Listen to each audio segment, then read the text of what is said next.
السلام عليكم يا جماعة. قوقعة ستيب 24 بتتكلم عن شخص بيقول أنا خايف إنه كتر التقدير يؤدي إلى الدلع. بغض النظر عن إن الشخص ده ممكن يكون تيم ليد بيتكلم عن فريق العمل بتاعه، أو زوج بيتكلم عن زوجته، أو زوجة بتتكلم عن زوجها، أو أب وأم بيتكلموا عن أولادهم. فأنا عايزة أقول لكم إنه التقدير والمدح والثواب والعقاب والاعتذار، كل حاجة منهم بالقدر المناسب بتاعها هي بتكون مفيدة جدا، ولكن التقليل منها أو الإكثار منها بيكون نتائج بتاعته عكسية. في saying بيقول إنه too much of anything is as bad as too little of it. يعني ولا نقلل الحاجة ونديها أقل من قيمتها، ولا نديها أكتر مما تستحق. خلينا نقول فور example إنه لو انا تيم ليد وعندي حد من التيم ممبرز بتوعي انجز النهارده في الشغل 3 تاسكس يستحقوا التقدير، فهل انا اقول انا هشكره على واحده منهم بس، او هشو ابريشيشن على واحده بس، عشان ما اقولش على ال3 تاسكس الله انت عملت a great job، فهو بالبلدي كده يتمرع علينا؟ هل ده صح ان انا اعمل كده عشان اقول انا ما كترش بقى من التقدير؟ لا، هو يعني ايه اكثر من التقدير؟ القدر المناسب في الحالة اللي احنا بنتكلم عليها دي، انه انا لو بتكلم عن ابني فور اكزامبل، او بتكلم عن حد في فريق العمل بتاعي انجز النهاردة 3 تاسكس يستحقوا التقدير، يبقى لازم I show appreciation on every single one of them. ما سقطش ولا واحد منهم، وما اقولش انه انا هشكره على 2 او هبين تقدير على 2 والباقي لا. لكن الإكثار من التقدير بيبقى شكله عامل ازاي؟ ان انا اخد واحد منهم يستحق انه انا اقوله عليه you did a good job، بس انا بدل ما اقوله good job هقوله you did a great job.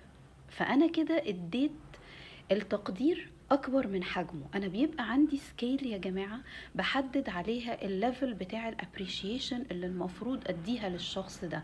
يعني ما يبقاش مثلا هو عمل حاجة تستحق ان انا اسقف له تسقفتين، فانا اقعد قدامه واقول له انت بجد عملت النهارده حاجه خرافيه، انت بجد محدش غيرك كان هيقدر ينقذ الموقف ده، انا مش عارف انت من غيرك كنا هنقدر نعمل ايه، انت انقذتنا النهارده، انت خلاص، انت احسن حد بيشتغل معانا. او بقول لابني انت شوف انت عايز ايه وانا هعمله لك النهارده. لا، ده ما يصحش اعمله. انا هنا حطيت الابريشيشن على سكيل اعلى بكتير من اللي الشخص يستحق ان هو يسمعه. ده اللي ممكن يوصلني للدلع.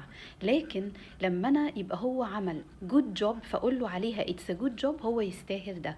وات ذا سيم تايم لو هو فعلا انجز حاجه محدش غيره كان هيقدر يعملها، يبقى لازم اسمعه الكلمتين دول. ما ينفعش يبقى هو عمل دي واقول له عليها فقط you did a good job. لا، هو في السكيل هنا محتاج يتحط على 7 out of 10 for example، او 8 out of 10. يبقى انا لازم اسمعه اللي هو انت بجد انقذت موقف النهارده محدش غيرك كان هيقدر يعمل ده. ما ينفعش اقول له اقل من كده. ونفس الحاجه بالنسبه لابني، لو هو او مراتي او جوزي، اي حاجه احطها قبل ما اشوق الابريشيشن بتاعتها على السكيل، عشان ولا اقول للشخص اقل من قدرها ولا اعلى من قدرها. انا كنت بالصدفة كده بتفرج على موفي لطيفة قوي، هسيب لكم اسمها في الكومنت، في الكومنتس. اسمها ويبلاش. انا متأكدة انه في ناس كتيرة منكم هيكونوا شافوها. الفيلم ده انا كل ما اتفرج عليه بتعلم منه كل مرة اكتر من المرة اللي قبلها. وكان انا سمعت الجملة دي فيه، اللي هو هي exactly عشان كده انا يعني لقيتها مناسبة قوي ان انا اقولها في التip بتاعت النهاردة. ان هو كان الترينر بتاع الشخص اللي كان بيتعلم الدرامز وعايز يبقى حاجة كبيرة قوي فيها، كان بيقوله انه اخطر كلمة ممكن تتقال لأي شخص you did a you did a good job. انا اتخضيت لما سمعت ده، لانه اللي هو بيقوله ده مش مظبوط. هو عايز يشيل الكلمة دي من القاموس، اللي هو محدش يعمل حاجة ونقوله عليها it's a good job. طب ليه ما نقولش كده؟ عشان احنا كده هنخليه ما يبدعش، ما يطلعش للليفل اللي ابعد من كده، لا بس احنا بنهده. احنا لو ما قلنالوش انت فعلا عملت حاجة كويسة تستحق عليها التقدير، احنا بنرجعه خطوات لورا. يعني حتى يا جماعة اللي شافوا منكم الموفي ده، الدي موتيفيشن ساعات بتوصل الناس للاكتئاب، واعوذ بالله ممكن تاخدهم لليفلز ابعد من كده بكتير.